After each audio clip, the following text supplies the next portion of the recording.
The world is filled with strife, though where it comes, the world walker is bound to follow. The chosen hand here, their brave hearts, and the heroes who walk with them on the path to uphold the will of the speaker, protecting the world, will always come. But we're not here for that adventure just yet. 150 years before Kansa, a philosopher appeared to Diana Silverwell in Dane, another conflict rose on the shores of the Ironborn Empire. Orambella, long warring with the expanding empire, marshaled troops and navy fleets along the coast of the empire, cutting them off from their ports. Travelers have been rerouted to Nagura, or back across the Draken Sea. And for small villages like Makawari, this civil unrest is leading to more than just a few disparate travelers. Many are wondering, when will a world walker appear? So, welcome to the mortal world.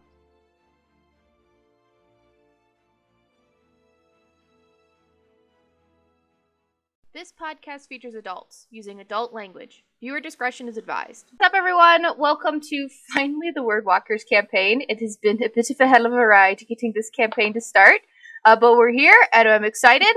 And there's a fuck ton of homebrew going on in here. This is part of a supplement book I am currently developing for my book setting, and all of it is getting play tested here. And it's going to be a lot of fun. It's all going to be below, so I'm not even going to cover it, but basically it's just supplement stuff to fit my setting. And this will be the fallback setting for, like, author one-shot setting stuff, and we will rotate out with other author stuff when we get to it. And yeah, we have a fourth member who will be hopping on in about a month-ish. And yeah, so yeah, we're going to get started, and be sure to stay tuned to the end for our giveaway stuff. Alright. So we're gonna cut back very briefly because we're counting the last session we had as like a session and a half for Nathan and Vitani. So we're gonna start there, and then we will circle around to Emilie and make sure that Eleanor gets her introduction. So, Okay. It is early morning. There is a not pleasant weather rolling in to the Nuggeries. Oh my gosh, that's gonna sound awful no matter how I say it. I didn't think this through. I'm just gonna skip it and not continue to try and almost say something offensive. In Makawari, there is some poor weather rolling in. It looks like it is likely going to storm as Nathan and Vitani, you two make your way back into Makawari, having succeeded last night in hunting down some rabid daholes that were hunting the local farmers. As you come in, did y'all collect any proof that you did this? Probably. Do they have furs? Yes. We got some furs. Okay. That I would ask that you both roll a d8 for me to see how many you got. Woo! I got a 3. Never remember the proper order. There we go. Okay. So collectively, you killed, or have proof of 5 daholes you killed. Alright. So with these pelts hung over your sides and in your packs, where are y'all heading with those? I have no clue. Let's sell them. Who was it that posted the job? You got the job at the Watchers Hall, which is number 1. But like, who posted it?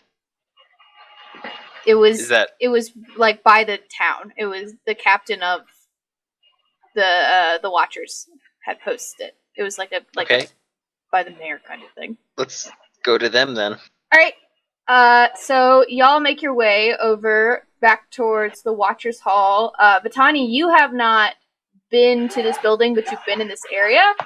Immediately before you guys even get into the Watchers Hall, which is this big, like, 3-part building, that's kind of been smushed into being 3 buildings instead of into being 1 instead of being 3. But outside it, you can see a pretty massive at least crowd for Makawari, which is not, as long as you two have been here, like a very big town. But it seems like a majority of the people are here, and it's kind of blocking your view of that colorful market that took up the majority of this island of the village. Continuing on your way, though, no one's really blocking the Watchers Guild at the moment, but it appears that several of the Watchers are moving in and out rather rapidly, as well as from a sturdier guild-looking building just across the way. And as you walk into the Watchers Guild, it's pretty empty in here. Nathan, you've been in here before, and you can recognize the secretary sitting behind that central desk with the tall, chalkboard hanging from the central bit. And as you walk in, they look up and then immediately look back down at what they're. Okay. I guess I walk up to them, and I'm like, "We did the job." And the secretary looks up and looks you up and down and asks, What job did you do? What do you mean? The Hole's job. And the secretary leans back and then flips through their book and then looks back at you and says, We didn't assign anyone to take care of the Holes. What do you can now. What do you mean? What? I guess we present the furs. Okay. So you set the furs out on the table? Mm-hmm. On the counter? Or at least mine. Okay. And as you're doing it, the secretary kind of scratches their head and then looks at you and then at the pelts and says, well, clearly something happened, but we didn't license this. I can't pay you. And we're going to cut to Eleanor. It's me. It's you. All right. So, Eleanor, it is early in the morning, and I'm sorry that, this map kind of gets taken up. We have your character. So, as a seamstress, as, one of the only seamstresses in Makawari, you and your family have a stall in the central, very colorful, vibrant marketplace. And so, as is normal for you on most days, you come out to the market to start business. And as you do, you see this massive crowd. And as you get closer to that crowd, just the center of, all of the stalls have been broken in. And there are a dozen or so stalls that just have their, central supports just cracked in. The overhanging cloth is ripped and scattered, and there are burn marks and potch marks all over just everything. This place has been wrecked. What do you do? I look for a person that I know to try to find out what's happened. Okay. Well, pretty easily, since you're local here. And you work out of here, you run into more than a few folks, and that you recognize. A lot of the merchants seem to be around their stalls, assessing damage and seeing what they can, recover out of their supplies. It doesn't seem, never mind. That's not something we've observed yet. As you approach what would be your family's stall, your neighbor, a thin, kind of golden-skinned elf, looks up and initially kind of recoils, early in the morning frustration, and then after a second eases off, and waves and just pushes two fingers on their forehead and says, "Morning, Eleanor." Morning. Okay, I'm not even going to attempt an accent for this one, by the way. That's fine. Morning, what happened? That's, I suppose only the Watchers know. Spirits, came in this morning and just, well, it's a right shit show, but I imagine you can see that pretty well. The Watchers are investigating. I don't really know what the fuck they're up to right now, but it looks like, what I've heard, some shithead from somewhere came in, is trying to threaten the town. I don't know. It's not like the Watchers are telling us something about not raising panic, but fucking look at this place. Yeah, I think we'll be more panicked if we don't know what's happening. That's what I thought, but they aren't talking to us at all, so I guess I'll be here making. And he picks up two like halves of a shattered porcelain plate and like trying to piece this back together. And goes back to work trying to like sift through the like rubble that's around his stall and the other stalls around him. Alright, we're gonna cut back real quick to Vitani and Nathan. So, the secretary just said they can't pay you. I don't know how to respond to that, I guess. That is Cool. bullshit. And then leave. So, Nathan, you just walk out of anxiety, and Vitani, you're shouting at them. Not anxiety, just loss of what to do. Just leave. Okay. Vitani, it kind of cut out on your response. I heard that's bullshit. What are you doing? What are you saying? Just grab the furs and go take it to the people who were speaking to about it. What? Or the farmers. Like, the farmers asked for help. Oh, the farmers that are out there. Okay. Okay. So scoop up all the pelts, and one of you storms out, and one of you just kind of walks out. As you walk out, again, there's still that big crowd around everything outside. You see a lot of like frantic watchers running around between like just the crowd and the building. They're not really looking at you or the massive stack of canine pelts you have over your shoulder. So, are y'all gonna make your way north back to the farmers then, or what do you want to do? I mean, it makes the most sense to go back to the farmers. I don't know if they actually have any money to pay us, though. Yeah, I guess just go back to the farmers. Okay. Alright, so with your 5 pelts over your shoulder, Vitani and Nathan, you two make your way back north to the farms. It's early in the morning, and so there aren't as many people out in all those rice paddies, the stepped rice paddies that where you saw them yesterday. Most of them are still kind of around their homes, taking care of the animals. As you approach, you see one of the gentlemen you met yesterday, Pond. He races over to the fence and leans over it, and he says, "I heard a lot of noise last night. Did y'all? And he notices the pelts. Like y'all did y'all handle them?"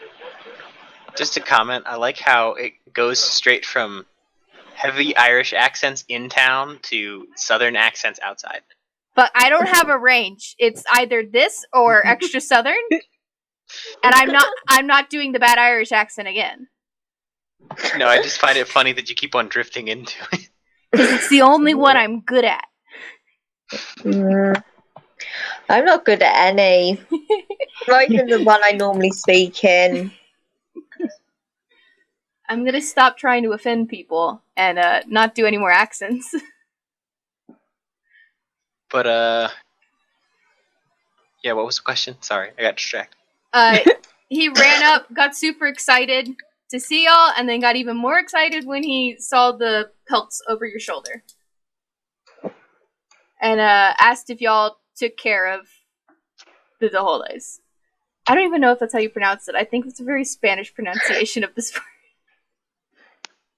Sounds like. It's a DH noise. I don't know how to do that. So I will pronounce them both. Yeah, we took care of them. Well, I can't thank y'all enough. I mean, this saves all of us from shit going on with, no offense, all y'all folk coming in and everyone else that has come in from that business. That should just be like total offense taken. Good, because these people are racist, and I am very bad at construing it effectively. They're friendly racists. That's still racist, though. I was just adding another modifier. I wasn't forgiving.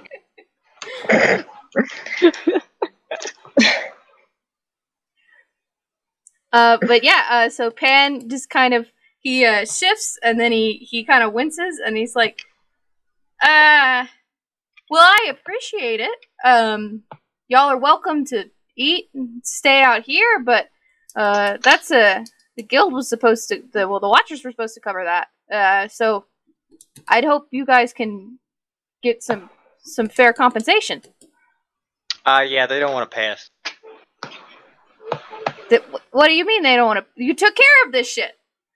Why wouldn't they want to pay you? I don't know. Save money. That doesn't make any sense. Like that doesn't make any sense. Damn politics. I don't understand.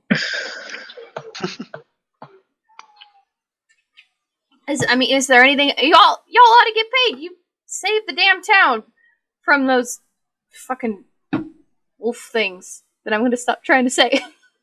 He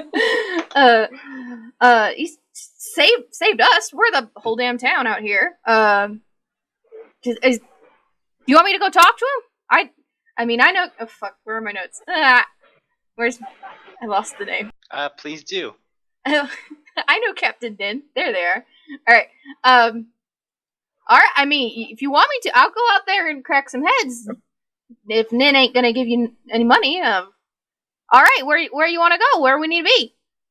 I don't know where he lives. Well, you said you knew him. I mean, I know them. I can go yell at them. I don't know where they would be. Were they not at the Watchers Hall? It's where they ought to be. I didn't go there. That is where you just were taken. We did. We were at the Watchers Hall. Oh, I thought that was some other place. The Watchers Hall was separate. That's the Watchers Hall. No. Okay. I didn't see him there, but we can go there. Well, all right, let's go. And Pan turns around and grabs a oh fuck, a pitchfork seems a little bit too rash, but we'll say he grabs just like a stick to look imposing. It's kind of crazy if he goes into a government building with the equivalent of a pistol. Again, this is a very backwater town. Still! They're not smart. You're insulting backwater towns now, Amelia. Good. I've lived in enough of them. They deserve to have a little bit of... Never mind. Wow. I just want to say, as a British person, your whole country is a disaster. Okay. We agree. But that's coming from the UK. But as an American person, look at your Prime Minister. Look at your president! Oh no, I already knew about him. But look at the guy you just picked. Technically... Yeah, I know that wasn't an immediate vote. Yeah. Thing. We got at this point. I just feel like the UK and the US are competing with each other. Just hold my beer. Pretty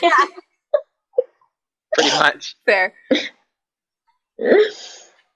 All right. So with Pawn in tow and his stick, are y'all going back to the Watchers Hall? We are going back to the Watchers Hall. All right. That's so Nathan and Eleanor. Whoa, sorry, Nathan and Vitani are headed back to the Watchers Hall. We'll cut back to Eleanor while they are making the trek back over. Eleanor, what are you up to? Tidying up. Trying to salvage the stool, put it back together. See what of our goods that were left on the stool can be saved. Okay. No. Are you focusing more on recovering supplies or on like restoring the integrity of the stall? I should probably start with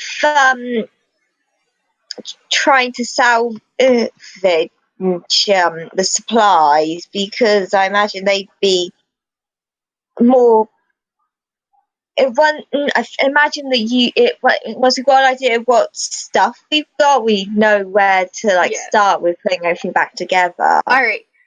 Will you make just a straight wisdom check? So just roll a d20 and add your wisdom modifier. All right. It'll be your wisdom. 13. 13. All right. Yeah. We'll say 13. Okay. All right. So with the 13, you are pretty successful at recovering a lot of the bigger items. There's some like finer things that kind of got wrecked in the fire, that are just not salvageable, or at least that you just didn't get to fast enough. But you got a lot of the bigger things, like any supplies you had left over, and a lot of the bulkier like saddles and sailcloths and fishing nets and stuff like that. They're just those bigger items that were easier to like. There's more of it that can be recovered. That stuff you grabbed. The like finery and like tinier things, unfortunately, did not. But it's still like a majority of your stock that you recovered. It's just some bigger ticket items weren't recoverable. But pretty successfully, as you're working on this, it takes not most of the morning. Well, actually most of the morning, because now we've had Nathan and Vitani do 2 treks, both out and then back to town. So we'll say it takes most of the morning to just kind of get things tidied up. You're going to still need to get a carpenter or someone to like rebuild the stall. But you've at least got your goods kind of gathered up, and the other stalls have sorted themselves out that like you could run business today if this crowd, would like die down and let actual customers come in. And as you're working, the watchers kind of start taking over the space, and you see more of the merchants like singling down to like trying to set up business, and so there's not as much of that early morning crowd.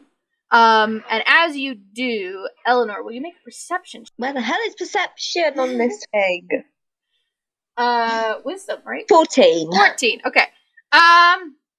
With a 14, you pretty easily see one of the central posts that like, it's not really a signpost, but it's kind of like where like a big chalkboard has been hung to like outline like what stalls are in the market presently. And that board has been cracked in half. And in between the split, there is a nail driven into the post itself with a piece of paper hanging from it. And at least from where you're standing, you know that there's something written on it, but you cannot read it from this distance. Alright, so I suppose I go up to it. Alright. And so as you get closer, it gets pretty easy to see. Let me get my notes off my phone. And by that I mean the sticky note I attached to my phone, not on my phone itself. It was a very unconventional note-taking method. On the back of it, not on the back of my phone, on the piece of paper, there's a note that reads, "Pay the tiger for protection or go back to the hills." Written like parallel to your name, and then as you get closer, you like see even more notes that are all kind of along the same theme, that are like pay for protection. I was like, what did the note say? The one by your name says pay the tiger for protection or go back to the hills. And then the other notes say things of similar effect. But it seems to be targeted to where the other vendors like are from, if they aren't from Makawari, or to imply that they should leave if they are. Oh, it's a hate crime.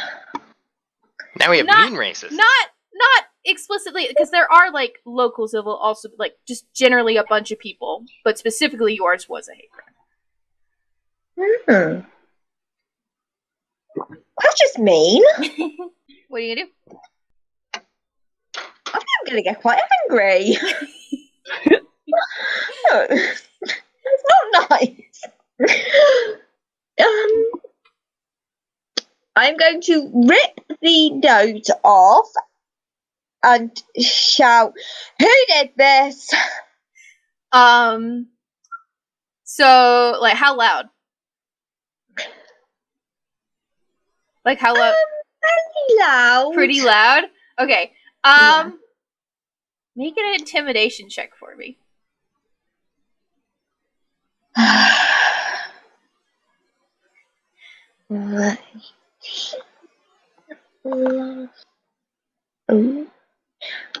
Alright, 14. 14? Okay. So you pretty successfully scare the crowd. You see a lot of the merchants, like, scuttling back, because they don't really seem to know the answer, because they're just kind of shaking their head and looking wide-eyed. One of the watchers, like, gets a little spooked at your sudden outburst, and just, like, turns around and is like, Miss McCormick, Miss McCormick, it's fine. We've got this handled. Don't worry about it. You're safe here.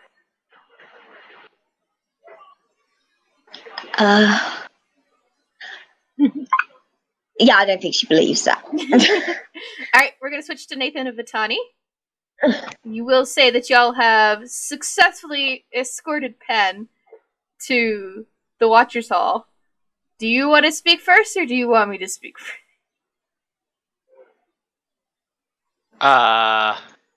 I don't think we have anything additional to say. We're just getting him to say it. Okay. I mean, at least I don't.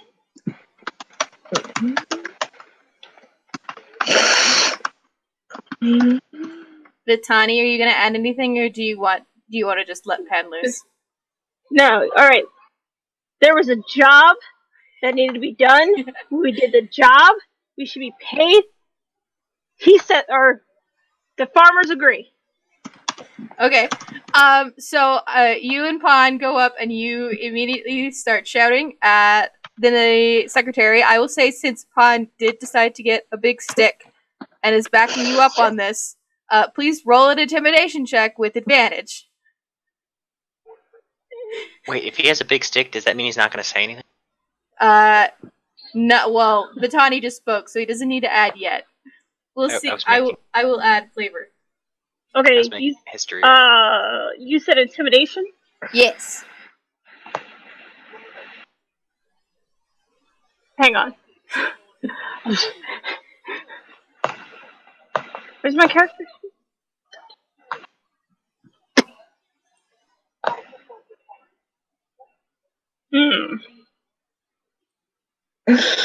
Did I put... Oh, I didn't put intimidation on mine. So I just roll a regular d20? Yes, and then add a +3. Okay. Is that like where it says 3 next to the d20? Yes. There, I rolled for you. Okay. That's how you can do it if you wanted to. You don't have to take that roll. Like that. Like that, or just... No. Alright. Alright, and then roll it a second time, so it's a 7. Okay. And a 16. Okay, so that was actually pretty close to what mine rolled. Cool. Alright, so yeah, with the 17, immediately the secretary kind of shrinks back, and as she does, Pon jumps in, he's like, yeah, you go getting in, because I am not having this I don't know where that was going, sorry. We're gonna pay these fine folk, go getting in before I start cracking heads, and swings that, stick down at the desk, which immediately attracts, some watchers who are standing nearby. Okay, Vitani was just okay. So the watcher's gonna come and approach Pon and set a hand on his shoulder as the secretary runs back into the back room. Success, and they're taken. I did something with Pon. Are you happy? What? You were upset that he didn't say anything. Now he said something, No. and he's gonna get himself arrested. I wasn't upset about it. I was making a reference Okay. What? to history. speak softly and carry a big stick. Oh. No. I didn't get that. I'm sorry, I missed it. Okay. So a few minutes pass. Pon gets himself arrested. He did bring a big stick into a police building and then threatened the woman at the desk. So you have lost your backup, but you have successfully attracted the attention of who's Nin? A human. They come in with a buzz cut, and it initially looks kind of like masculine features on this human, but as they get closer, a lot of masculine appearance, but clearly a feminine body. I don't know how to explain it. As Nin approaches, kind of like a shorter individual, hands folded behind their back, and tips their head up at you, unimpressed, and walks right up to you, Vitani, and says, "You called for me?" Are they behind the desk? No, they're in front of the desk. Wait, what? They're standing next to you in front of the desk. Okay, 'cause I'm just gonna slap the pelt down. What? Okay. There was a job to take care of these wolves. Wait, who did you slap? No, slap the pelt down. Oh! Down. Not the person across the face with. I'm like, okay, you're gonna get arrested too. That's the plan. Yes. No justice, no peace. Okay, I'm sorry.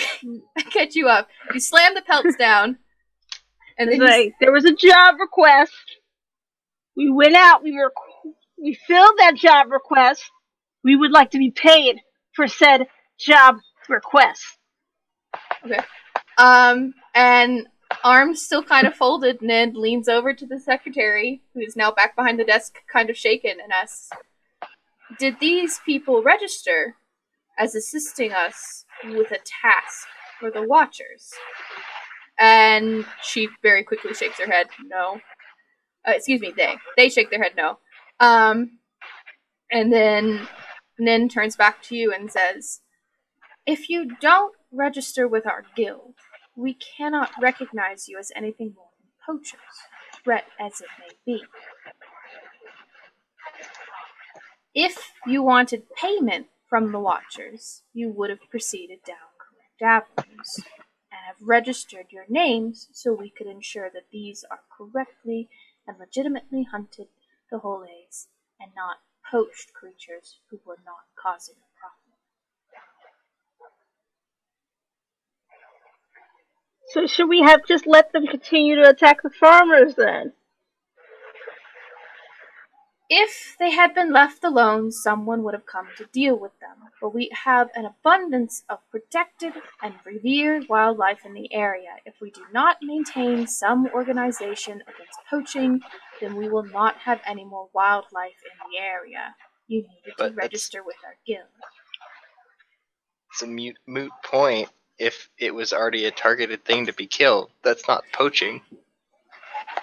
There are plenty of non-rabid Deholdes in the area. It would have been fine if they had gone a few more days before being dealt with by the Watchers. If you wanted to receive payment from our hall, then you needed to register your names with our business. I'm like, but I have registered my name, and it's scratched down on the desk. Not actually on any paperwork. Did you scratch your name into the desk? No, I didn't. I would have had to say that I did that. Yeah, no wonder they don't want to pay you if you've been vandalizing their desks. They could have taken it out on my wage. So Nin kind of bobs their head back and forth. Listen, I am managing a lot right now, to be frank. We have an excess of travelers such as yourself. We have increased threats from extra hunters traveling outside of Nanfan, and now I have an entirely new mess.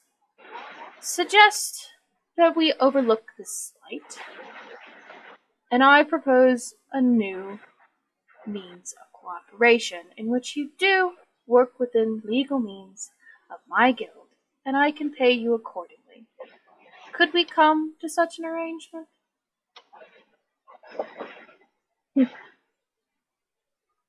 Sure. Madam?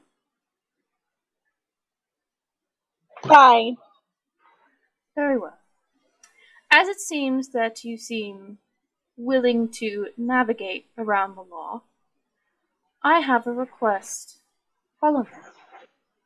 And then motions to the back room, and pulls one arm out from behind their back and just gestures the door, and then tips their head very slightly, before waiting for y'all to head that way.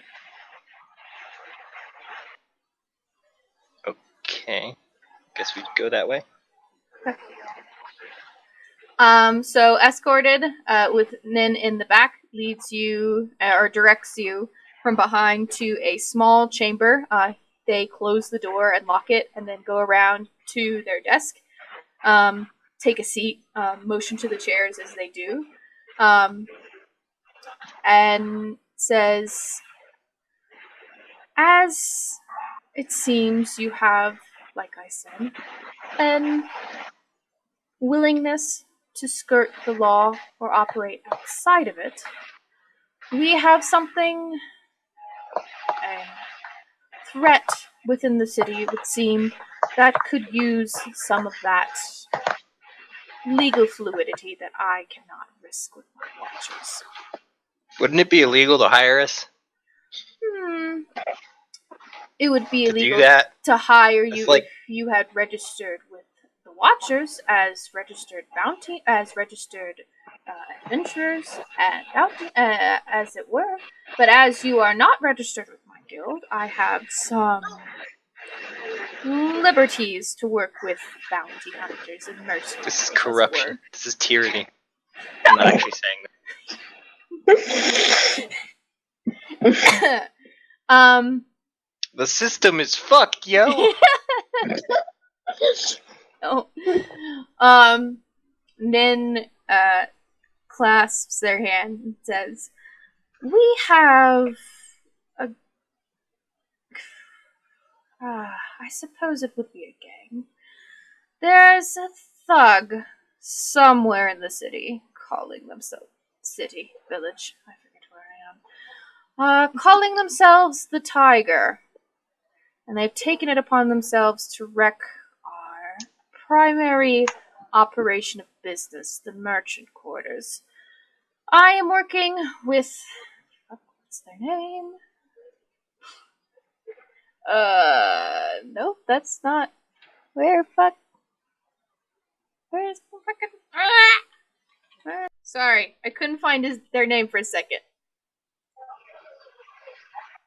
There we are. I am working with our trade master here from Nanfan to try and identify this issue, as it seems he has been having similar complications with tax fraud and now escalated to violence and extortion. I have not had the time to hire anyone to investigate this until now.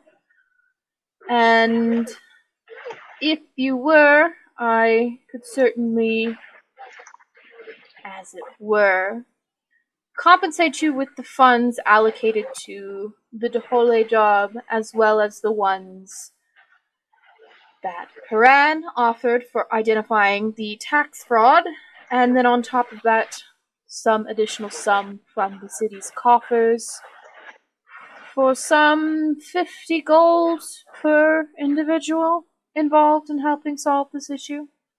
Is that reasonable? Sure. Okay. Alright.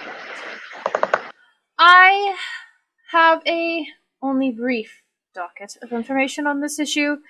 As you can see, I'm currently dealing with the complications of today's development. I imagine if you wanted more information on potential suspects that have been followed up on, you should investigate with Iran across the way at the Traders Hall, and then I can follow up once I am finished investigating this matter as it is.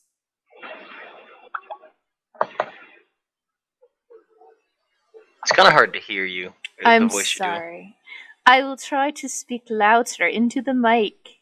I apologize. Okay then. I don't know.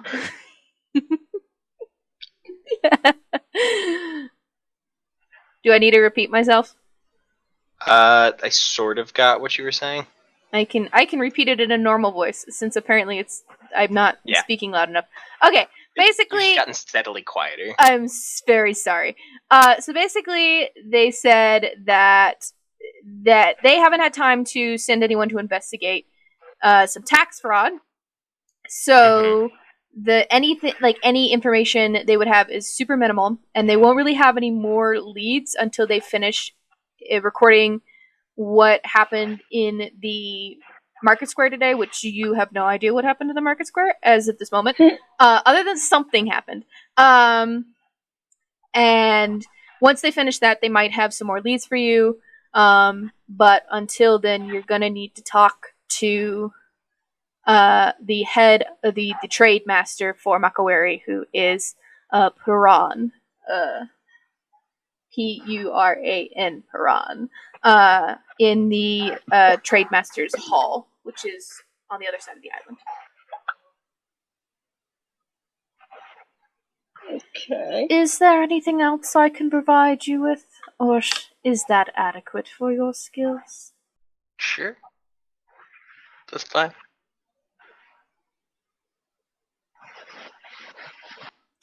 Very well. If that's all you need, then I am sure you can find your way to the door. I'm quite... Dogs? Alright, I'm gonna skip over to Eleanor, and we'll switch back. Real quick, you can't pick up the dogs, so we're fine. Okay, I'm glad we can pick up the dogs. Eleanor, what are you up to? Oh wait, the Watcher was gonna speak to you, that's right. Oh no wait, he's talked to you. Fuck, I can't remember where we were. No, yeah, he spoke to me, and now I guess I'm just staring at him in disbelief. He just kind of like shrinks back and puts his hand like, you are. I don't know what we want. We're on top of this. We've been here all morning. We're gonna take care of it. It's okay, Miss McCormick. You and your family are welcome here. You've been here long enough. You belong here with us. It's gonna be all right. We'll figure this out. If there's anything else, you could probably talk to the captain about it. But this bloke is clearly not paid enough to deal with. No, it's paid well enough. This is a backwater town. We should have them seize the means of production. Stop it, I'm gonna spit. Don't do that when I take drinks. Alright. Eleanor, what are you doing? I'm thinking about what to do. I don't suppose she wouldn't have a dodgy young... Is there a resident young that she could talk to? You cut out.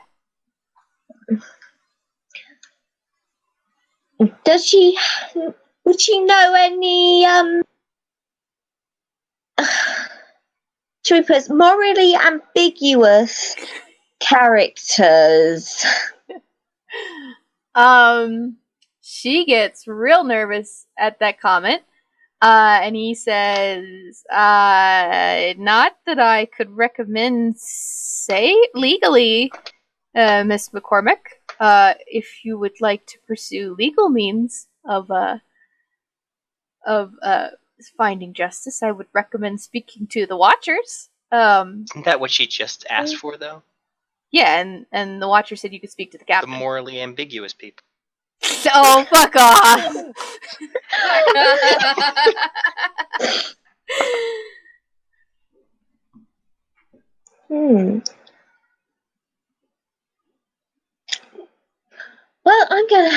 to set up some booby traps in my house.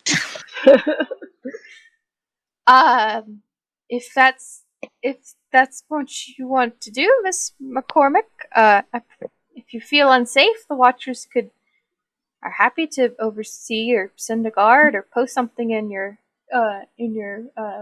what would it be called? In your quarters. Mulling it over, thinking whether it's worth bothering with, whether I believe. Well, if it makes you feel any better in the meantime, we'll be posting extra watch here in the square and making sure that this doesn't happen again. I don't know who this tiger fellow thinks he is, but it's not gonna happen again. Not on our watch. You gonna pause that? Huh? Can you send someone to my sister? She's just had a baby, and I think she's an easy target. Okay. I'll see if we can get someone. If we can get someone stationed out there. I can't promise it'll be free, but I will do my best to make sure that you feel safe. And we'll get someone out there. Thank you. He nods his head and then kind of moves off to talk to another one of the Watchers. And then he goes off to the Watchers Hall. And another one takes his station. Let's switch back to Nathan and Vitani. What are you doing? Aren't we? We're going off to find information about the lion. Was it the lion? Tiger. Tiger. The bear. Oh my. But yeah. The tiger. Okay. So what are you guys doing to find out more about the tiger? We gotta go to the place where the morally ambiguous people live. Stop. The mayor's office. Not a mayor. You don't know where they are. It's behind there. The constable's office. That's who the Watchers are? No, I know. So that's where you are. You are at the police station right now. The seat of the magistrate. No. Kidding.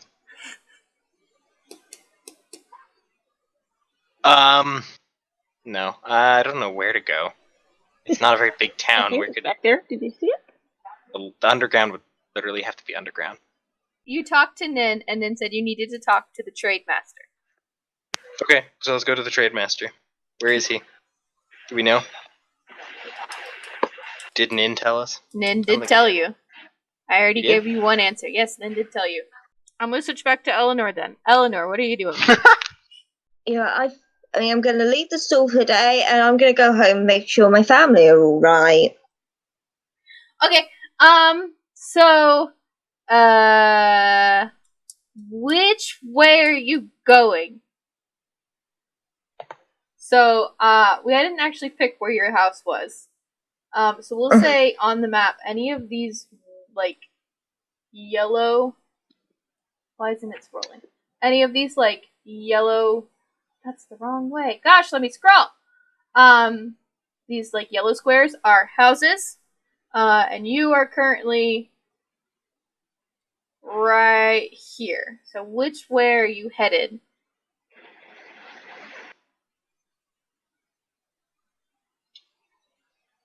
To get back to... Yeah, so sorry, I'm at the coloured bit. Yes. Alright, I'm gonna go over the bridge by brown block number 2. Around brown block number 3, and up into the block of houses. Okay. Alright. Sorry, that was a bad attempt at trying to get y'all to run into each other. You could just have us run into each other. I wanted to, but, like, that feels very forced. I just bought it! I mean, it's already kind of, the whole premise of D&D is you have to a group of 4, so it's already kind of forced to begin with. Fine, I'm gonna force y'all together in a very ham-fisted way. Okay, so, Eleanor, as you're making your way back, you see that the bridge that you normally take home is blocked, so you must take the long way round. On your way, you see... Oh, you haven't been introduced yet. So, you see 2 very clearly not from Makawari, because I cannot say the ethnicity out loud. Not from Makawari, individuals standing in the middle of the road, also blocking the way. And Nathan and Vitani, would you like to take turns introducing yourselves? Yeah. Bad at this part. Well, Same. you're white, because you're from Deandra. I mean, that's a start, yeah. There we go. But, like, you can't just be like, I am a Caucasian male, 6 Why foot not? 3, 2 pounds. 2 pounds. Pound. Did you go down a pound? No, I'm just kidding. What? Well, the first question is, how would I be 6 foot 3 and 2 pounds? I know why that was wrong. I don't know. I'm a young Deandran man. I'm kind of just in, like, normal peasanty clothing. Peasanty clothing? Okay. Yeah, it's not You super can tell fancy. which one of you 2 is the writer. Yeah, definitely. And Vitani.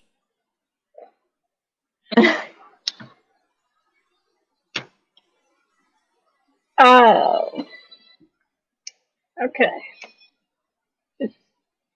I'm Vitani. Like, what does Vitani look like? You can't tell. I'm wearing my rogue hood. Okay. So A Eleanor, person in a rogue hood. you see a really tall, skinny white guy and someone in just a super hooded figure that don't look suspicious at all. Standing in the middle of the room.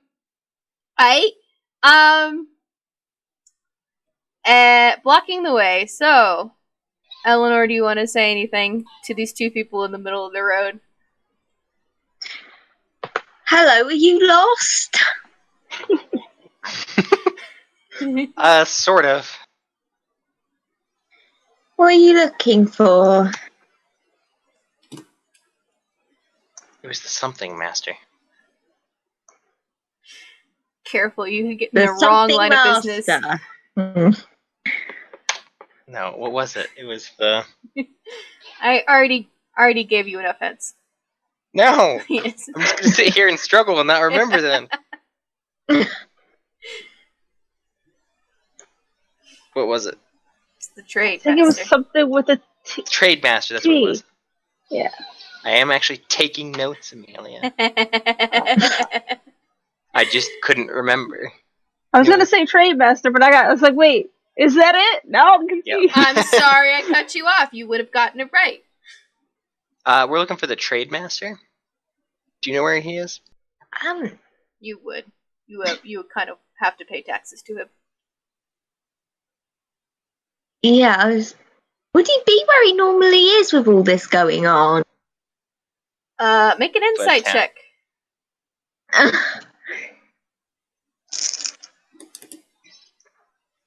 20. Oh, yep. So you. I know everything. Yes, you know everything about him. Actually would make absolute sense because you are a merchant and you work with the trade master to run the merchant square. You know that Piran, the trade master, typically is in the Traders Hall, which is the building directly to your right now. It's a very traditional looking guild hall. And you know that at least until sundown, he's gonna be there, even if the building was on fire. So yeah, He's not a very smart man. You'll understand more when you meet Piran.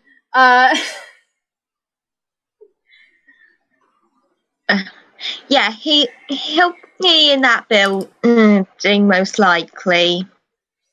Right, I went to my Star Stable accent there. Not sure why I did that. Southern bells are very fun to Yeah. to speak. Okay. It went to the wrong accent.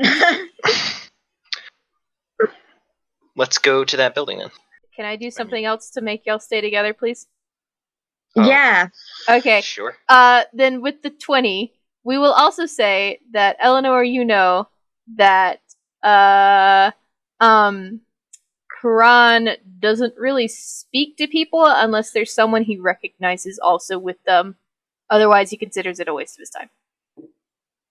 He's xenophobic. Who in this town hasn't been, though? The Yeah, that Daholes. is true. They're quite horrible. This whole campaign's over. Eleanor's moving. Yeah. As I'll say, I should go with you. He doesn't like strangers. Okay. Thank you. And all that. Nobody's that keen on me, apparently, but probably more so than you. They're probably more keen on me than you. Now I'm not so keen on you either.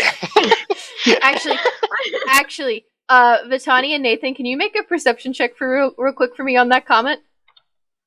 Perception check. Okay. Perception check. Perception. 20. 20. Okay. 13. Okay. Without an issue, Vitani, you know this is a joke. Nathan, you genuinely believe that no one likes Eleanor. Okay. Oh. Did not fall for the sarcasm. All right. We had to make a perception check to understand sarcasm. I wanted to make a funny joke, and yes, you did. All right. So the three of you head into the Merchants Guild. This building looks a lot more, I don't want to say traditional guild hall because that means it's European, and that's not right. But like more like just like it's not it was definitely funded by money from other places, and so it looks a little more fancy on the inside. Yeah, than like the other buildings, which are kind of pieced together with local material. This one has been reinforced by stronger. It's imported. There we go. It's an imported building. They just brought the whole thing over. Yeah. It's a mobile home. The world's first mobile home.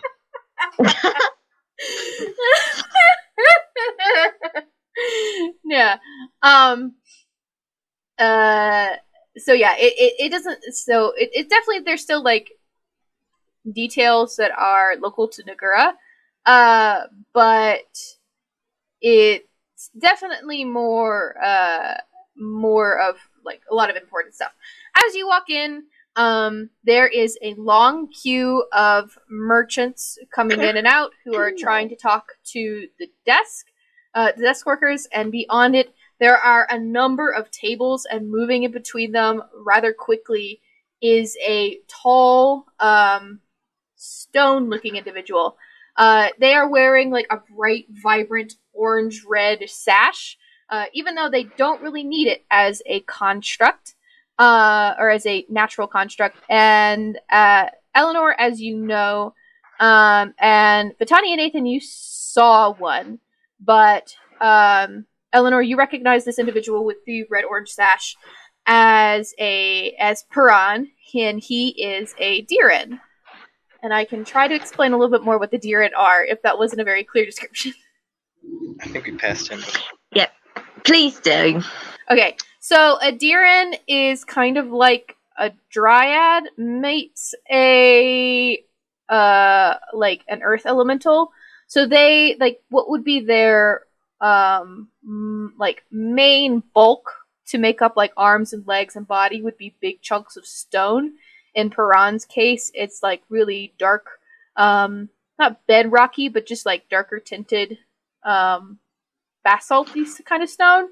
And then held together, not covered in, bark and stuff, but, woven together and held together, with a natural, vine and bark knit to kind of hold the stones in place. And then it kind of forms gaps and humanoid features to make mouths and eyes and hands and stuff. But none of it is actual, flesh. Okay.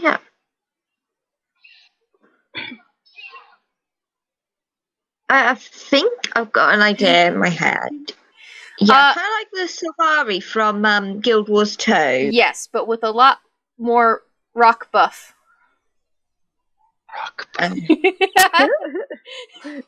kind of a rockier version of the Safari. Kind of, yeah. Or a plantier version of the Gorons, if you would. Ooh. I can get with that. I figured we would branch out. No pun intended with my description. That's bad. I know. Alright. So yeah, so there's a long queue, and in that background area you see Piran walking around and talking to a bunch of people at once. And as soon as one person is done, they walk off and someone else replaces them in the crowd around Piran. And it's just constantly rotating around this guy as he continues to move around, walk from desk to desk, checking information, passing off, signing things. It just does not stop back there.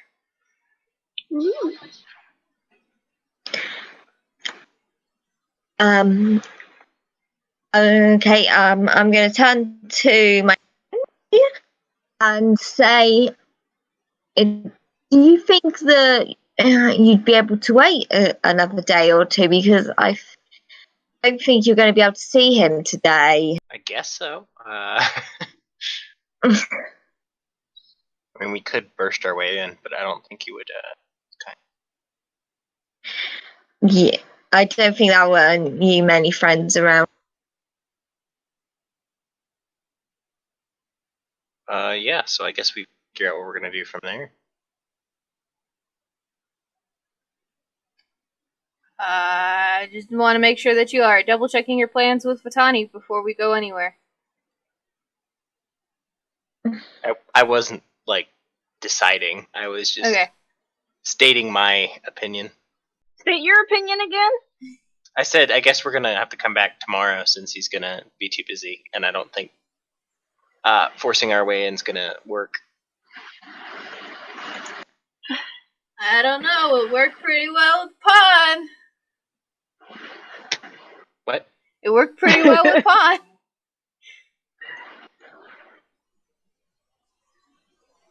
Yeah, but they're It's also what? not eight.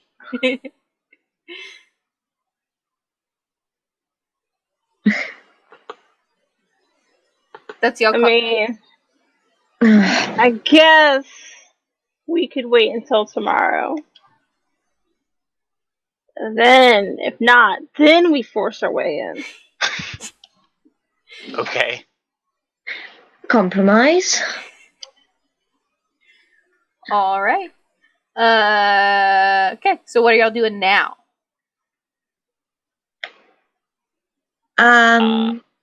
I can show them to a hotel or something, an inn, or somewhere they can stay. Okay. That works. I mean, the two of What time you. of day is it? It is mid-afternoon, and I will mention that Nathan and Vitani have already stayed. You stayed a night at the Cricket Crane. Oh, so okay. Now I have no idea what to do. I suppose now we're just staring at each other awkwardly. Well, they have not mentioned to you that they've been to the inn. Oh yeah, You just offered it. say I am reminding them that they have been. All right. Then I guess I'm asking. I'm gonna ask. Do you guys have somewhere to stay? I can show you the inn. No, we've already been to the local inn. We more so don't know what to do with the rest of the day, considering we didn't get paid for our last job. Don't exactly have money.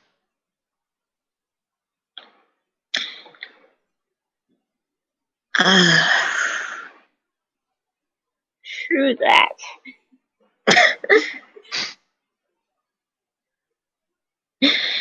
If you're planning to steal, I'm gonna warn you against that. Everyone's already pretty annoyed right now.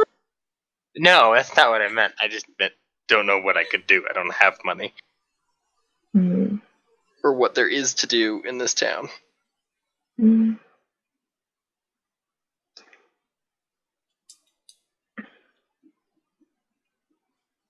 Well, if you're worried about food, so and so I can give you names. What? I can give you like local stuff if you want, because you would know all this stuff. Yeah. Okay. So there are more than a few options that you can recommend. There's Toxin's Fishery, which is like where the fishery is, but it's also like comboed as a restaurant since so many people come in through the docks. There is Choi's Custard, which is a local bakery, which is particularly renowned for its custards, as Choi's Custards would imply.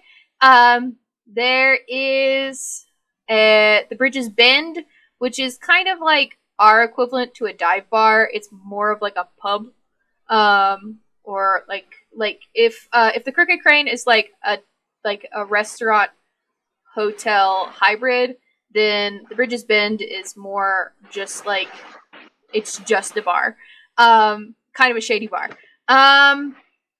As for things to do, you could go to the Lotus Plume, which is the herbalism shop, and they also do like massages and stuff.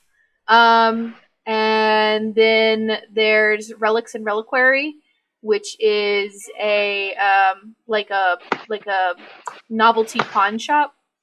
And then there is, for religious means, the oratory for any followers of the spoken truth. And Choi's Island is where the resident elder spirit resides. We can't eat him, though, I assume.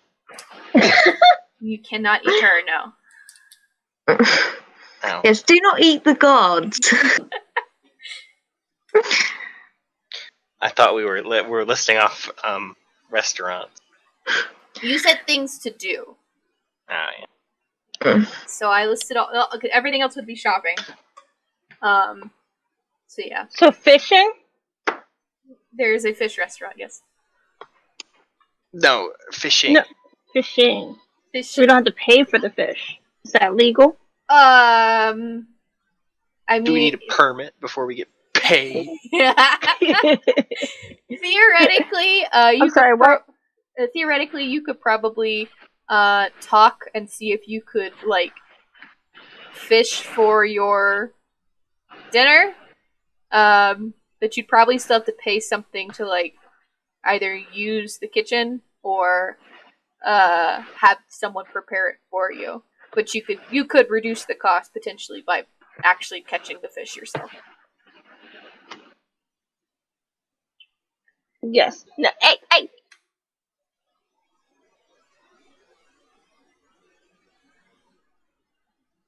All right, let's try to catch the fish ourselves. And let's go talk to whoever we need to talk to get the license to fish. Okay. Well, if y'all are gonna go to Toxin's Fishery, he would also like Toxin would also. Oh wow, that sounds like a really mean name. It's TAK-SIN, Toxin, but that doesn't sound great saying it out loud, does it? Yeah, it sounds like toxin. Yep. You don't want to be eating something called toxin. This turned out better than I thought it was. It was an absolutely unintentional pun for Toxin's Fishery. So do we go eat the fish to clear our body of toxins by eating a toxin? You're not funny. Talking about your detox over there. You can go. No, that's their rival story. I hate you. Okay. Y'all can go to Toxin's Fishery. That is where, like, the Fishers Guild. There's not really a Fishers Guild as much. It's just that's where the people fish. That's who the fishers are, and that's where they. So if you wanted fish, you need to go talk to them.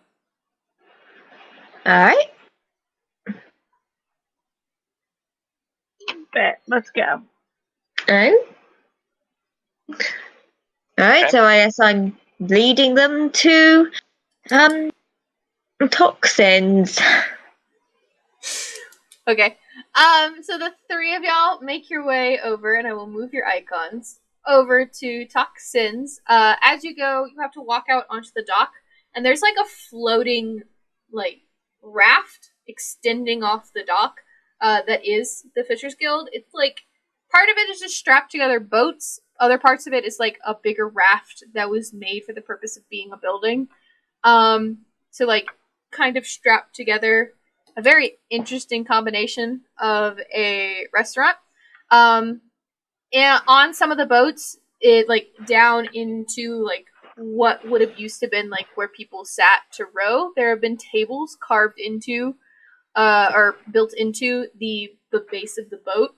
So like each little rowboat has been turned into its own like cubby, like a booth in a traditional restaurant, with planks in between. And on that central raft, you see like a hut, and as you get closer, you can smell like a lot of spices, and you can see like a giant bowl of white rice sitting on the counter as people run in and out of the building, taking food. In particular, the food only seems to be coming towards the end, connected to the dock. Beyond that, you can see fishermen casting nets and throwing lines into the bay outside of Makawari on the other end of this like pseudo longboat that they have going on here.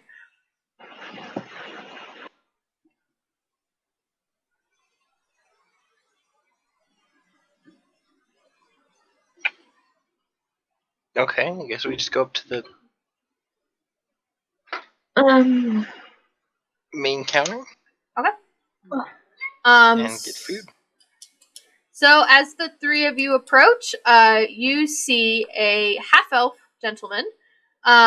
He is kind of fair-skinned, but just faintly you can see the curvature on the tip of his ears, like where they would have pointed, but they don't quite.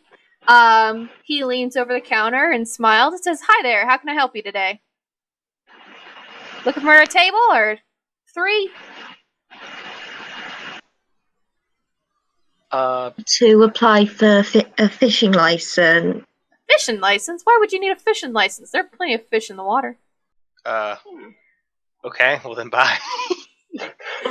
Well, wait, I mean, I'd appreciate it if you didn't go fish anywhere in the water.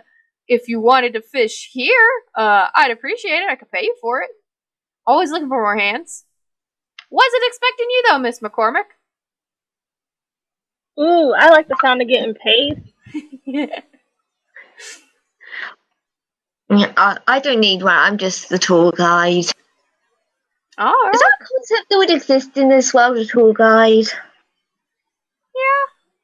Yeah, I think It does would. now. I'm a pioneer.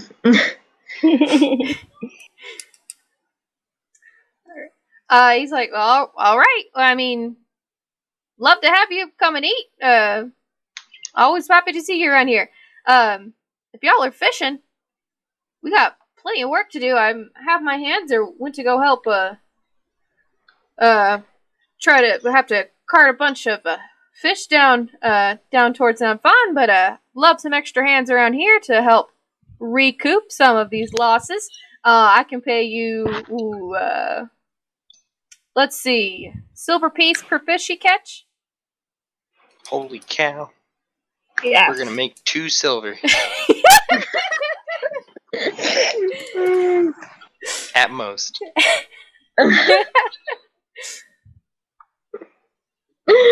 Such confidence.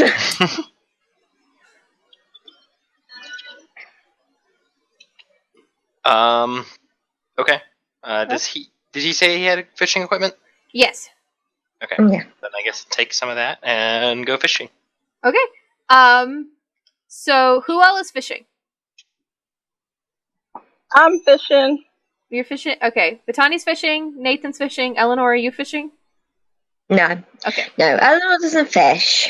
Okay. Are you, what are you doing while these two go fish? What do you mean? What is Eleanor doing while you two are Oh. fishing? I just want to know where she's going to be. Cut out some of this. No, I think I'm going to ask questions. I'm going to go to the bloke at the bar and I'm going to ask him if he has heard of the time. So we'll switch back and forth between the two. We'll start by getting Vitani and Nathan on the water, and then we'll come back for a question. All right. So respectively, Nathan and Vitani, what fishing equipment do you get? Because there were a couple of options you could have picked from. I guess just a rod and some bait. Okay, so you just get a fishing pole.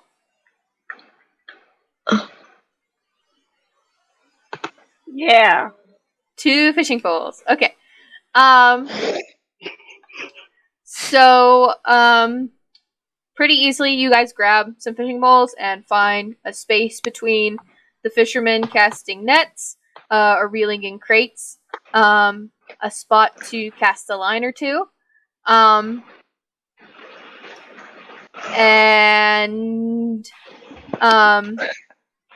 throw out your line. So I will ask you both to make a survival check for me. Okay. Yeah, we'll stick with survival. Never sure. That's still D20? That's a D20, yeah. 15. 15. I can't. There we go. For 2 15s. Okay, so how we'll do this, we'll say for each hour you fish, you'll roll, and then depending on how high you roll, I will let you roll a smaller dice to see how many fish you catch in that hour. Does that sound fair? Okay. So with 2 15s, y'all can roll a D8, and that'll be how I many. didn't roll a 15, I rolled a 13. Oh, you're right. You rolled 13. So Vitani, you can roll a D8, and Nathan, you can roll a D6. A what? You cut out. A D6. Wow, it's a sharp decline. 1 fish. 8 fish. What the fuck?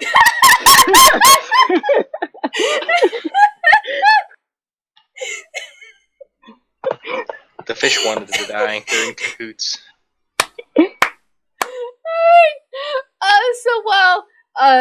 Nathan, despite the fact that you lived in a port city your whole life, apparently you never fished. You stabbed yourself several times. Only managed to catch 1 fish.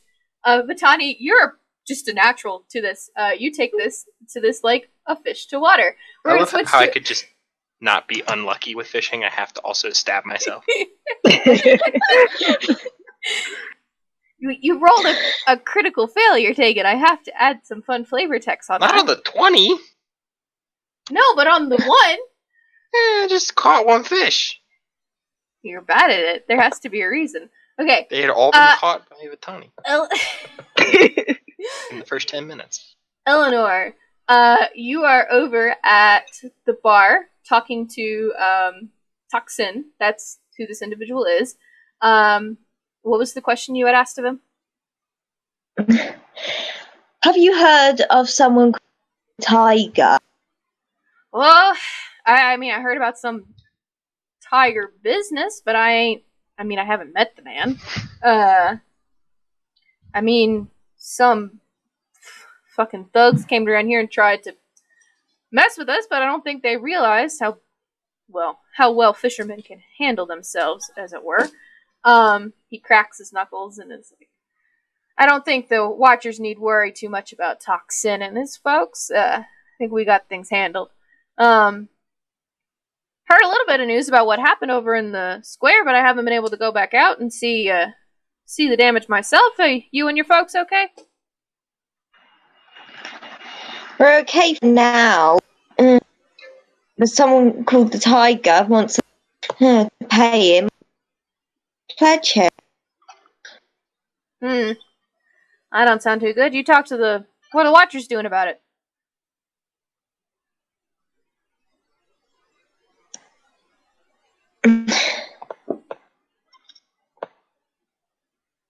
I don't seem to be doing much of anything, just hunting around. That don't sound too far off. I know the Watchers as well as I do.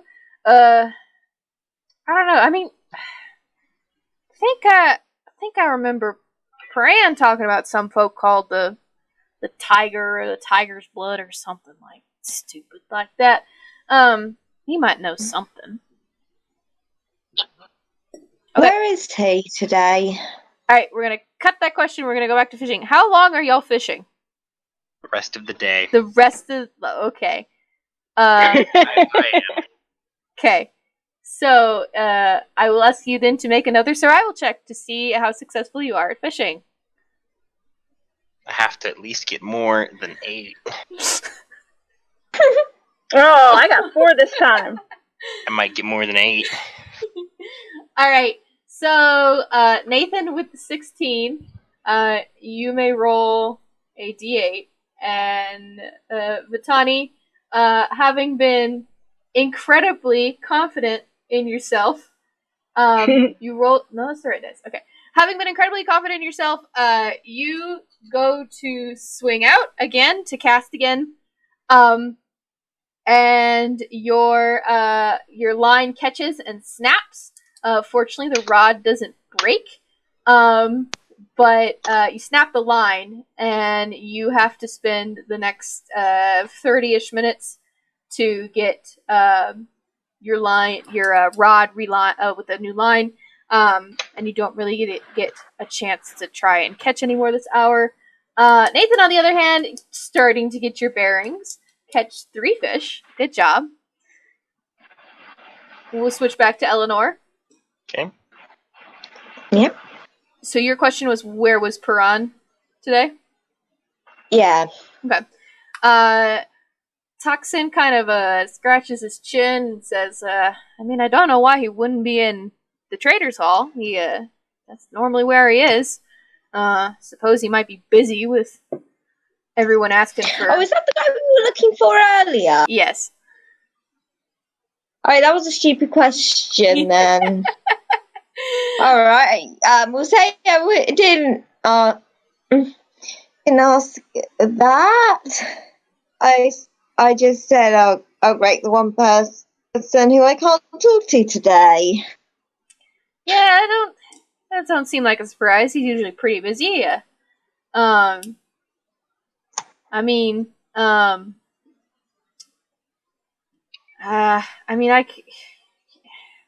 You want a insider's tip on getting a hold of Piran? Yeah? Alright, we're gonna switch to Nathan and Fatani real quick. Are y'all fishing for another hour? Yep. Yeah. Okay, well then make another survival check. Need money. I'm gonna make money with this 21 I just rolled. Okay. Okay. And get...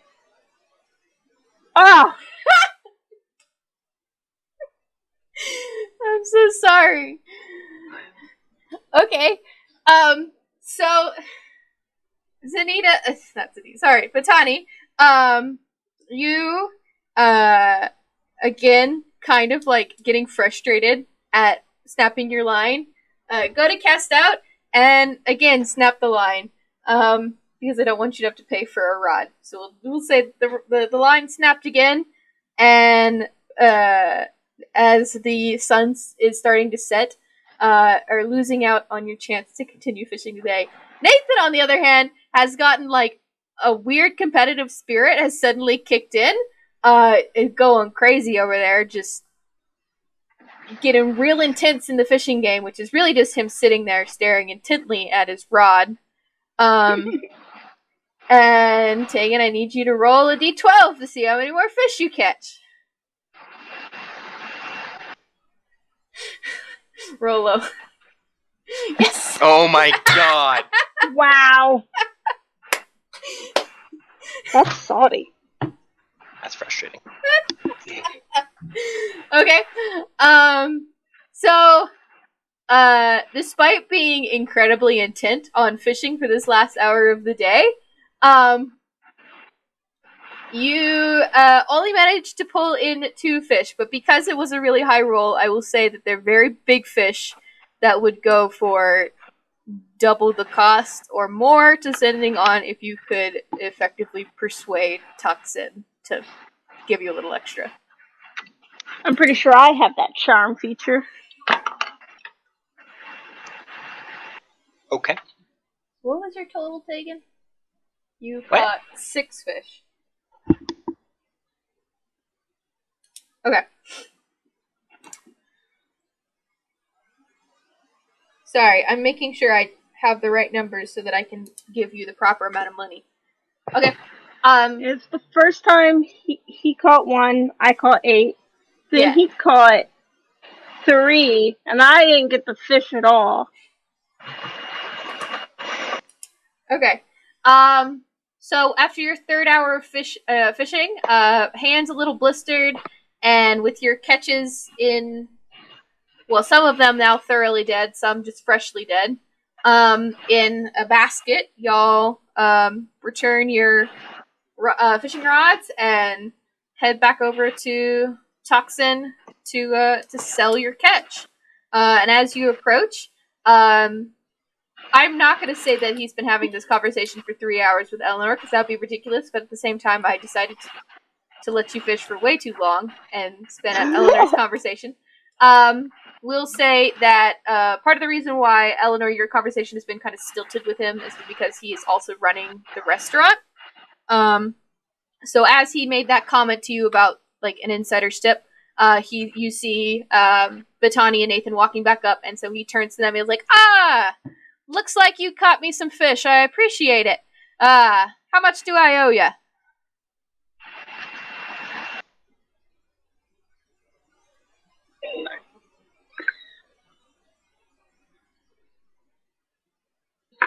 I'm sorry, what was that last part? I missed that. He asked how much he owes you for your fish. Okay. Wait, shouldn't he know? He doesn't know how many fish you have. Oh! Let's see, we got 3, 1, 4 plus 8. We got 12 regular fish and 2 big fish. Alright. That's not a bad haul for first timers. 12, well that's 1 gold, 2 copper, not 2 copper, 2 silver. Let's see, that's 20 apiece. Oh fuck, I hate math. Here's 2 gold, and he slides a gold piece to each of you. Nice.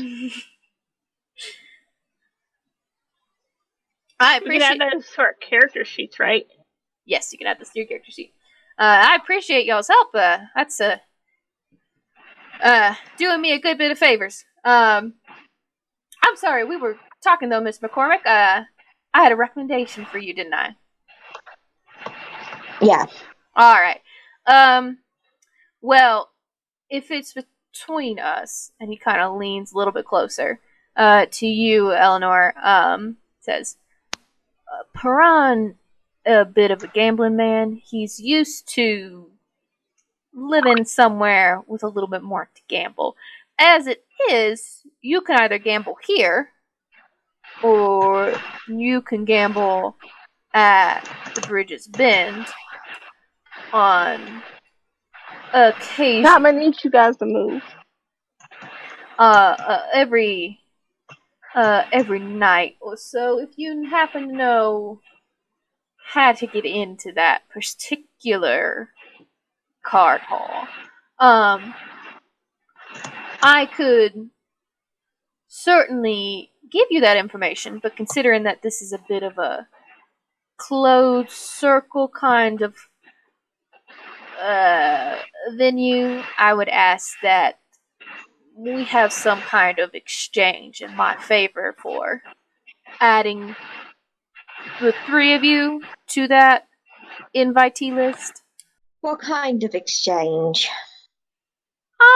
I'm a trading man. I mean, coin never hurts. Coin never hurts. Information is fine. I get quite a bit off the bay, but whatever you find most valuable that you think is of equal worth to private access to the trade master. Did y'all make an offer? I did not hear it. An offer? Yeah, he didn't set a price. He just said something of equal value. So, like, if I slide a gold piece across the table, are we buying information? Yes. Okay, gold piece across the table. Okay. I'll give this back. Alright. And he takes his gold piece back and says, turns out I'm alright at math.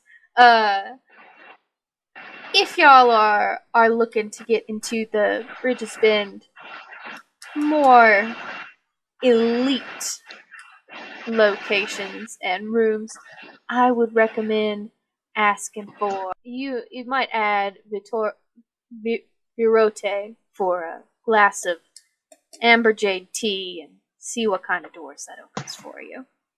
Okay,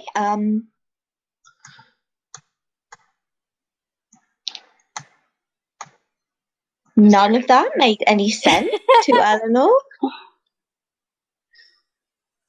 But she is just going to nod and not give away any signs of weakness or confusion. Okay.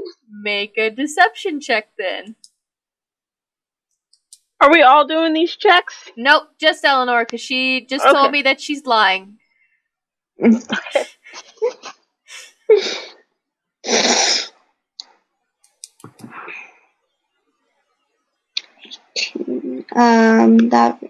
Alright, 14. 14? Okay. So with the 14, he doesn't suspect that you're lying at all. Just kind of nods. I hope you all find the more exclusive parts of the Bridges Bend to be to your liking, and perhaps I'll see you one of these evenings. And then he kind of pulls away and goes back to doing business with everyone else in his restaurant. Man, everyone in this town is shady as fuck. That was a complete accident on my part. Was not meaning for everyone to be so sketchy. The entire town is part of the black market. Everyone here is so sketchy.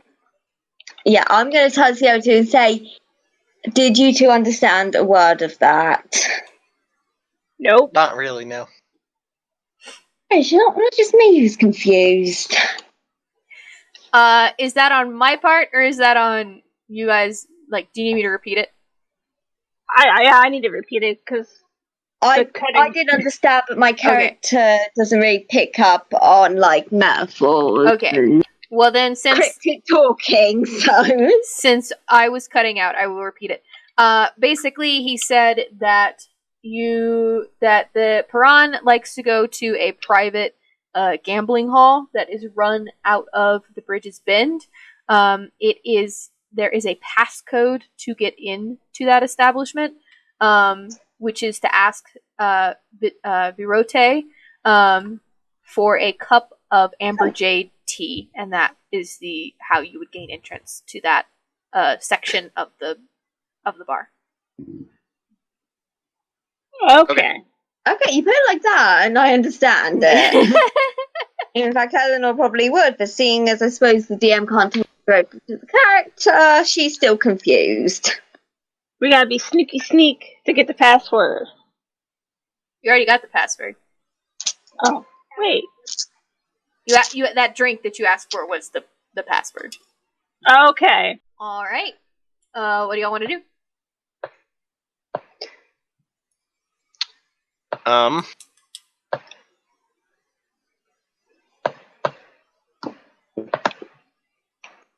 don't know. It'd be kind of suspicious if we just immediately went to it.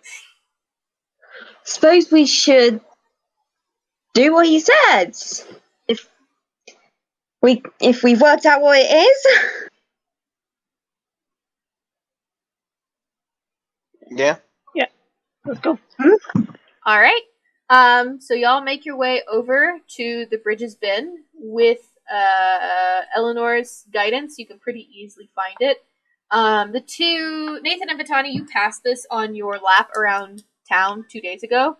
It is still kind of a derelict-looking building, not pretty assuming. And despite its smaller size, there seem to be a good number of people going into this place. Some of them seem to be going around the building and like kind of waiting or loitering around back before heading in. But it seems to be that there are more people heading into this building than what should fit on the inside.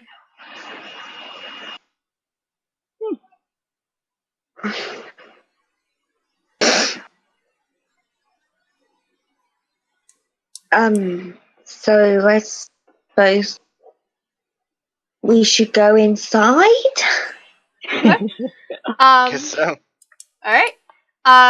So y'all walk in. It is pretty run-down looking tavern. Eleanor, I don't know if you would have been here before because it's kind of close to where you would probably live. But it's also like that one super sketchy restaurant in town that no one wants to go to. I don't know if you have been. It's not a very big town. You're probably at least aware of it. Probably not been inside, you know, she's quite young. Yeah. So inside is it looks like a really rundown tavern.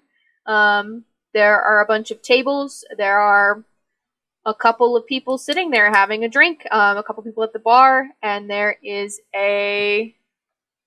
what is he? A elf, a leaf hunter elf, which is one of like the medium build elves in this setting. Kind of long ears with a bit of golden tuft. In particular, his ears are a little bit longer than most elves, and he is sitting behind the bar. I don't want to have him polishing glasses because that's all bartenders ever do. We'll say he's restocking the counter behind him, and like I was a moving empty bartender. bottles. There's no glass polishing. None of that romantic It's a bartender. myth. That's it. We did have dishwashers, so maybe that's why. Yeah. Well, I think people like to think that the glasses they're drinking out of are clean. Yeah, they're probably not as clean as you'd like. But also at the same time, I think it's just to give the bartender like something to do with his hands. Yeah, something visual. Mhm. So he's not static. Okay. I mean, if you just had a guy standing with his arms to his side behind a bar talking to a guy the entire time, it'd just be kind of weird. Yeah, Like in a movie, it's completely normal in real life. that's fair. It looks kind of weird in real life, actually. Yeah, it is kind of. Well, this bartender is restocking bottles, so he's doing something. Hmm. All right, what are y'all doing? I suppose it's him we ask for the tea thing? Yeah. Well, I mean, we can try. We're just gonna sound weird otherwise. Alright, so we'll go to the bar and ask, what was the code again?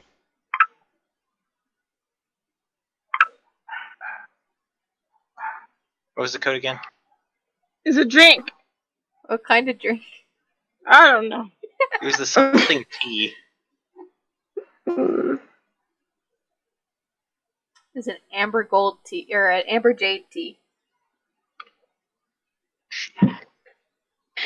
Can we have 3 amber jade teas, please? And you see the elf look up, kind of lazily.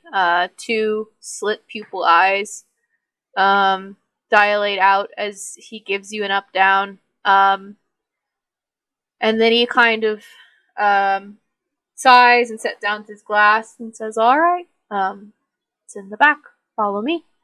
And he walks down the bar to the end, into a back room, and he opens the door, and then pulls open a panel in the floor, and like a waft of smell and noises like bombard you immediately, as like light pours out of this gap in the hole.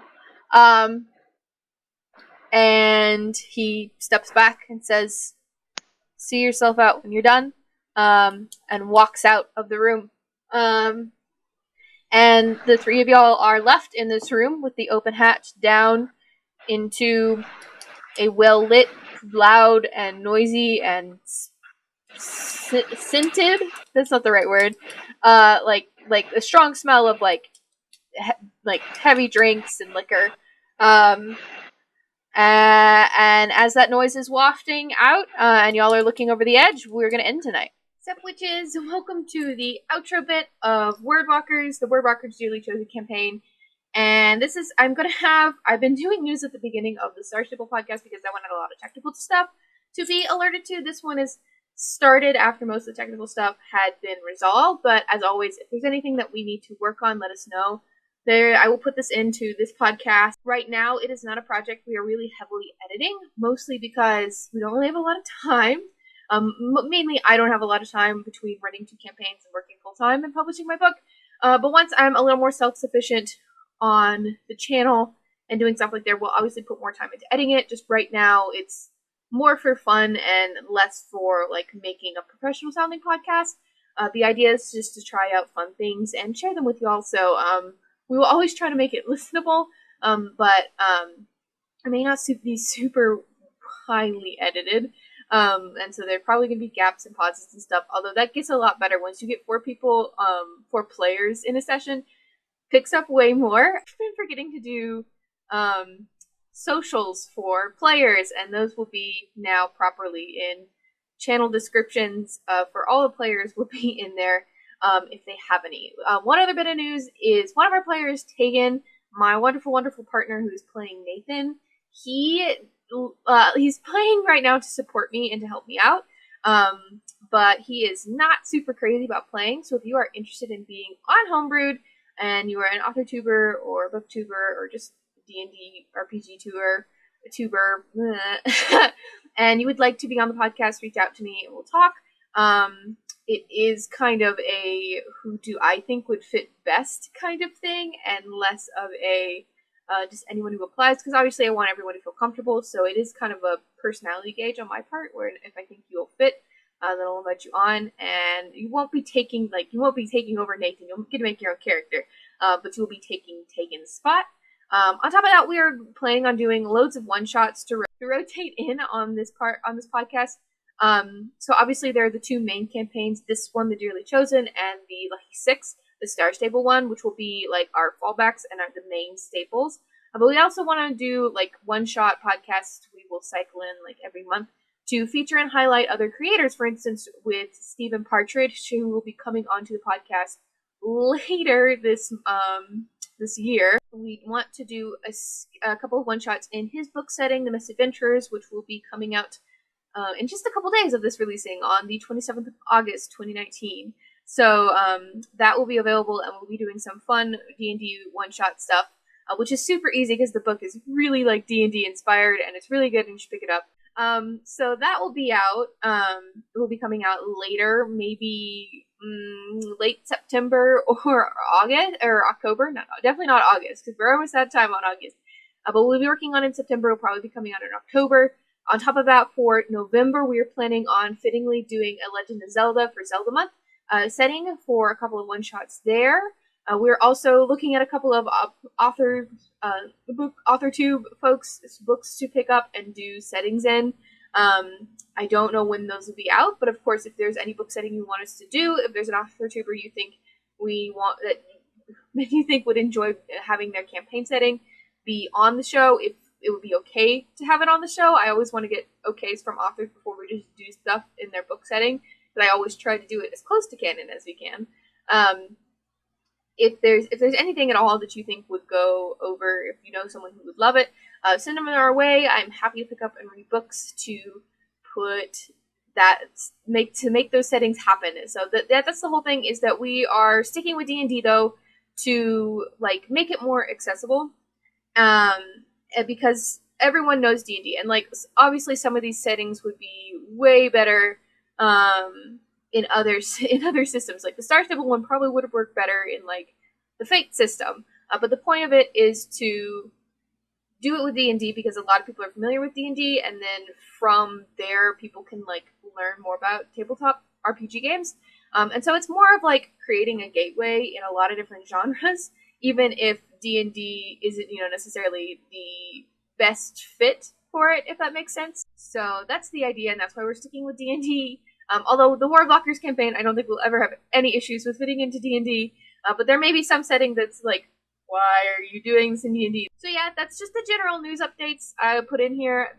All the socials for all of our members, and going forward for both of the campaigns, I'm going to go back and edit them into all the descriptions to make sure that those people get properly credited because they need to.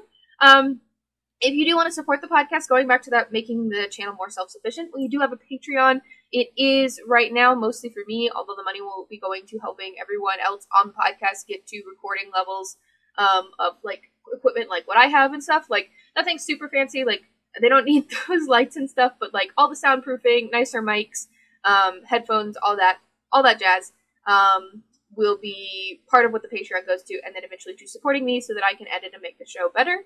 And also so we can get on more guests and stuff and do more giveaways, because we're doing giveaways every week. For each campaign, there is different giveaways themed around the theme of that. So like for the Star Stable one, it's currency for that game. And for this one, it is right now it's going to be copies of my book. And we may switch it up to merch, but right now I have a bunch of hardbacks that I would like to give away. This week, if you enter our giveaway, you are going to be in the running to win a signed copy of Wordwalker's Stolen Secret. This is the first book in the Wordwalker series, and it is out and available, and if you don't win, you should still get it in paperback, hardback, or an ebook. But if you enter the giveaway, you will have a chance to win this. As it said in the intro, this is set 150 years after when we are playing in this campaign, but it's the same setting. It's my book, and I love it. So, with that said, the giveaway is super simple. If you have watched our Star Stable giveaways or our Star Stable campaigns for the past little bit, it's the same principle. It's helping us get more eyes on the podcast so we can get more feedback, and get, this ball rolling and get more eyes on it, and like, supporting the podcast helps us make it better, faster, and we just want to share these stories with you. So the way you enter is super easy. There is a Google form down below. All you got to do is share the podcast somewhere, anywhere. It could be reblogging it or retweeting it or sharing it off of the post that either me or one of the other players shares. You just got to share it somewhere. It counts in social media, on Discord. You can email it if you wanted to. Anywhere you share it counts. And you copy that and put it into take a screenshot of that and put that into the giveaway box below to be put into the entry. You can enter as many times as you want. As long as, I think there's a file limit for Google Forms. But yeah, you can enter as many times as you want for multiple entries. Everywhere you share it counts as another unique entry. So like if you share it on Twitter, Tumblr, Facebook, Instagram, everywhere you share it counts as a unique entry. And yeah, all you got to do is share it somewhere and send us a screenshot of where you shared it. and that counts as an entry. Other than that, the giveaway will run for 2 weeks until the next episode of this campaign comes out. So you will have until at least 2 weeks until episode 2 releases, and then the giveaway will close. The giveaways will typically run until the Friday before the podcast, because I have to edit this before the podcast comes out. So that's the giveaway details. Thank you all so much for watching. Please go support us on Patreon. The Patreon tiers are all themed around the podcast. So starting at level 5, you'll get access to the uncut footage of everything that gets cut out, which is mostly a lot of rules, but it's also some jokes that go off or spoilers that we don't need to talk about. So if you want access to that, and then our higher tiers, you get access to the Discord that we actually run the podcast on, and you can listen in to when we're doing the sessions live, as well as getting access to Q&As with us and any other guests we have on the show about the making of both the settings that we are basing it on and the mechanics that we're going to be using to make those settings come to life. So yeah. Definitely support us on Patreon. Definitely enter the giveaway for a chance to win a copy of my book. And go buy Steven's because it'll be out, and we want you guys to be prepped for that session. And yeah, thank you all so much for watching, and we'll see you all in a couple weeks. Bye!